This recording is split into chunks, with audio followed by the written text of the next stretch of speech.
We have here with us Ayodele Adewale. Thank you for having me. Great.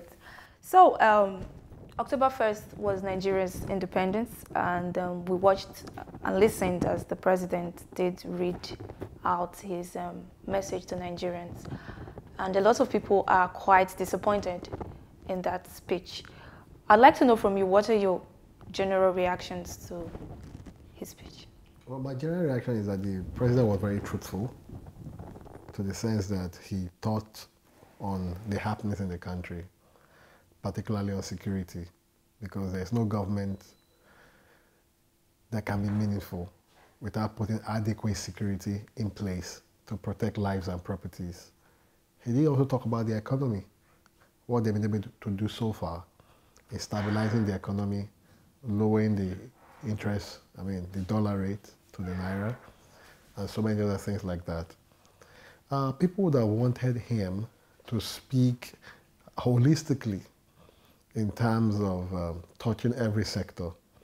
Well, I think what he was able to do was to give a recap of what had happened, and of course to shorten his speech and put more hope to the people. And I believe that was why he demonstrated it, and I've been doing it, to be a general at the front line, not from the back. And he did celebrate Independence Day with the troops in Borno State to give them hope. That yes, we're truly with you. And we are comrades in this struggle. And at the end of the day, we'll bring peace to our motherland.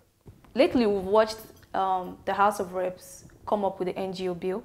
And a lot of civil society organizations and NGOs are saying that this bill would stifle dissent in the country. And yet the president in this speech is saying that there has been complete freedom to associate and to hold opinions and to disseminate opinions. How did the two marry? Well, the president is not far from what he has said, as a matter of fact. Whoever that is trying to shoot the freedom opinion bill down, or whoever that is supporting it, they all have freedom to support whatever, thinking they have. What should be predominant is the mass number of those who believe in it or who do not believe in it.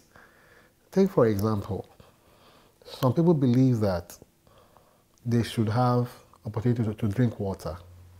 They don't want any additive in it. Why some will tell you that, look, that is not the way to go. So we live in a mixed society. But in terms of democratic ethos, what matters more is the majority.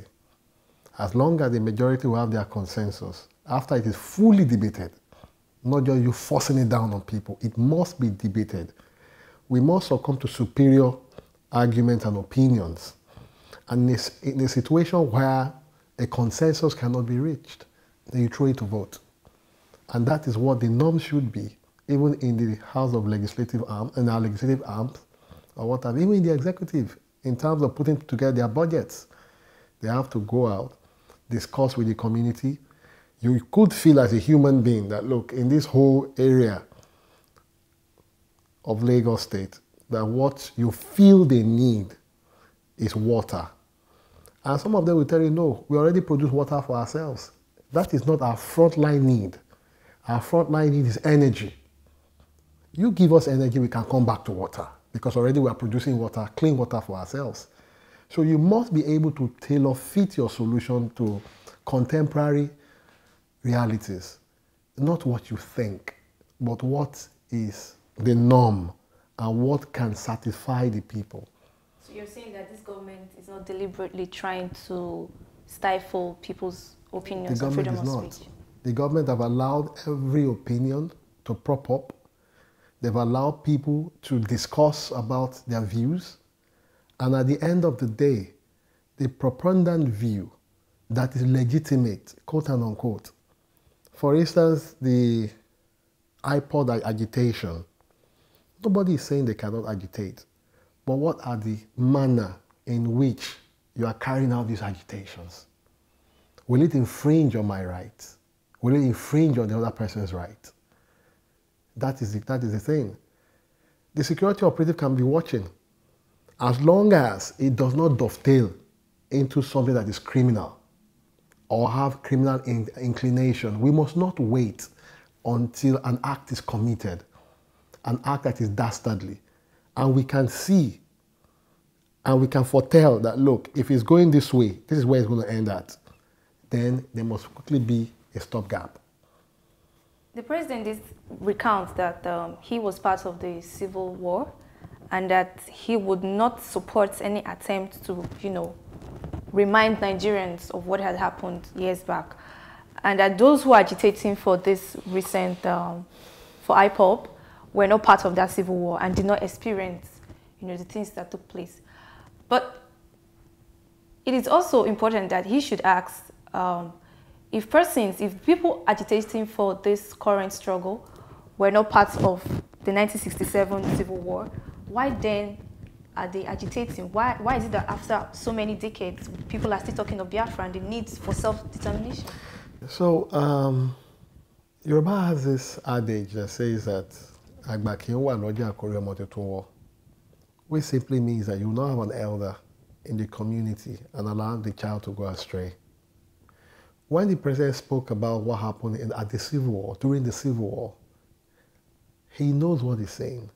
Nobody prayed to ever see that kind of situation.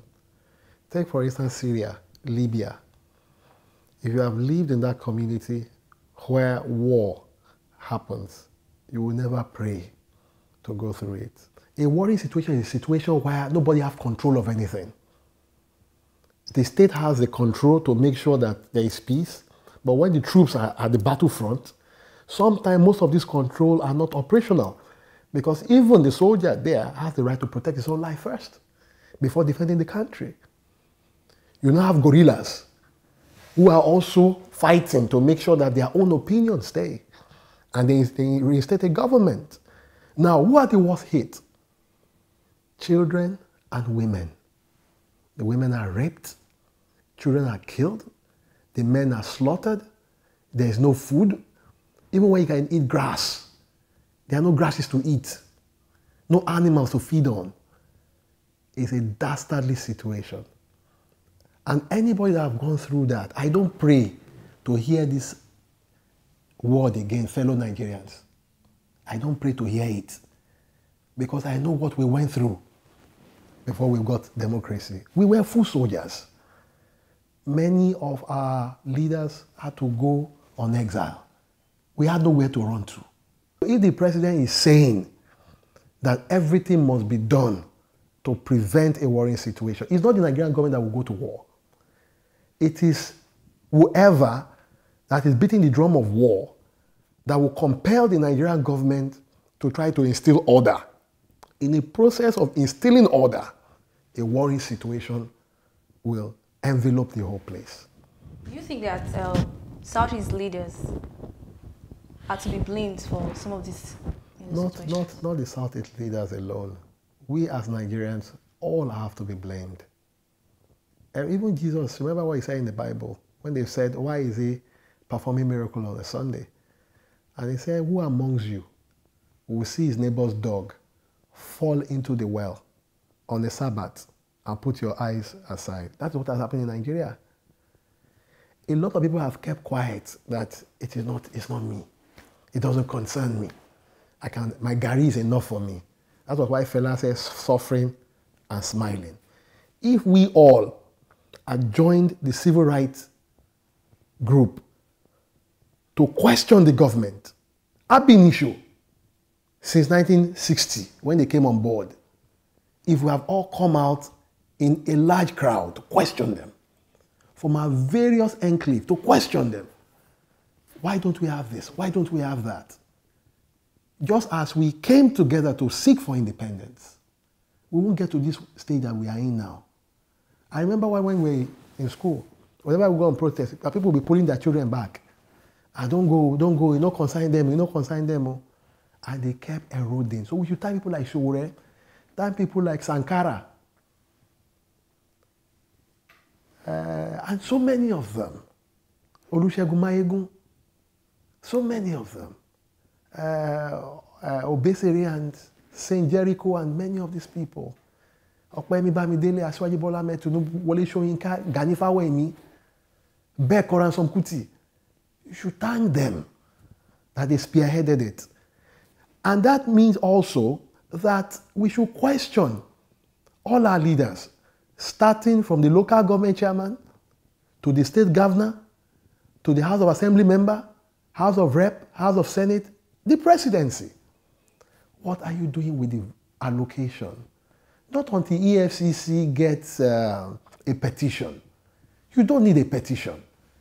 Every arm of government, every structure of government gets allocation.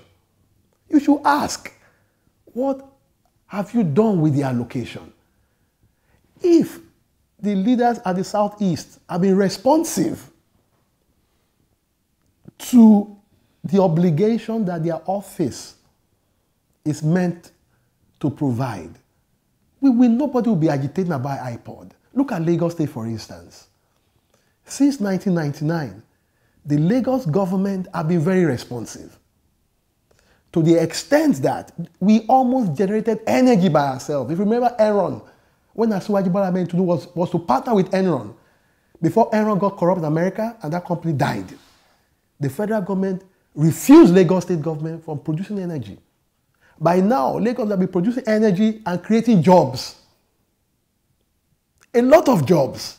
By now, so many states would have plugged to the development of Lagos because Lagos became the barometer for measuring progress. It was even the civilization in Lagos and the progressive tendency in Lagos that even allowed the APC to win, because everybody was pointing at the development in Lagos. So, as a local government chairman, you must be responsible to the extent that no matter how much the funding in your hands are, what have you been able to do with it? As we celebrate 57 years of independence, the country is still one of the very poorest in the world. What do you think? Nigeria is not poor. Nigeria can never be poor. You know why? The asset of a country is first measured by the population it has. Your population determines your strength. How well you use your population to advantage is in your hands.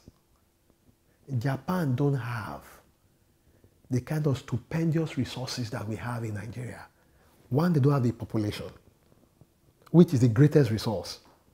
Two, they don't have the natural resources that are abundant in the soil, above the soil, and in the firmament. They don't have it.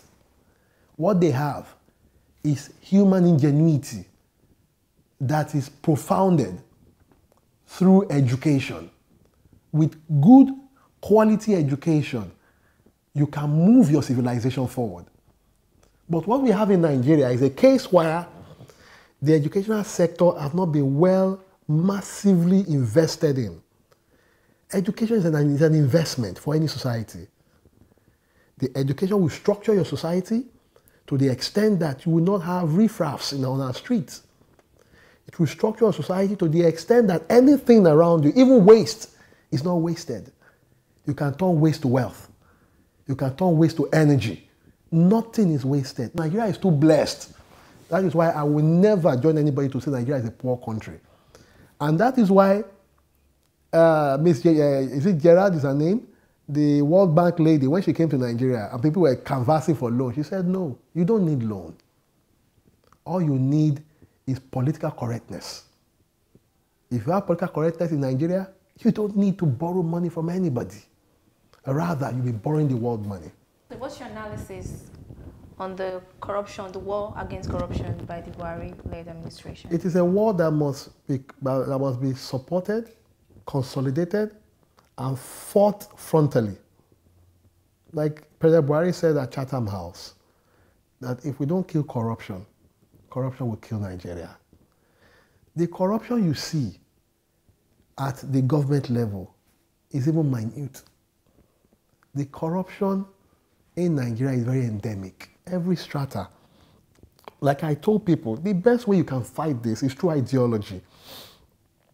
Ideology in the sense that we must first improve the academia and even make it a core curriculum, starting from kindergarten. We've been able to build several generations that have imbibed this sense of incorrectness, and it has destroyed our cultural values. How do we get it back? It's a big challenge. We still have some people that are still blessed with these values. And if we can poach them, pick them, identify them, work with them, and put them into our educational institutions, starting from the kindergarten up to the university, provide infrastructure, make education very attractive.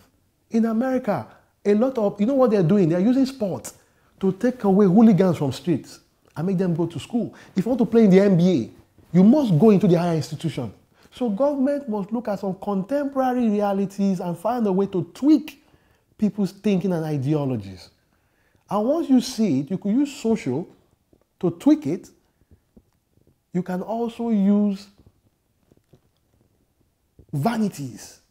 There are some vanities you can use to attract them. And when you get them to sit down, then you start impacting the information into them. And God bless Majek Fashek.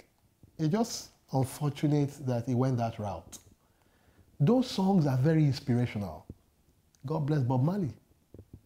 There are some inspirational songs, even Fela Kuti.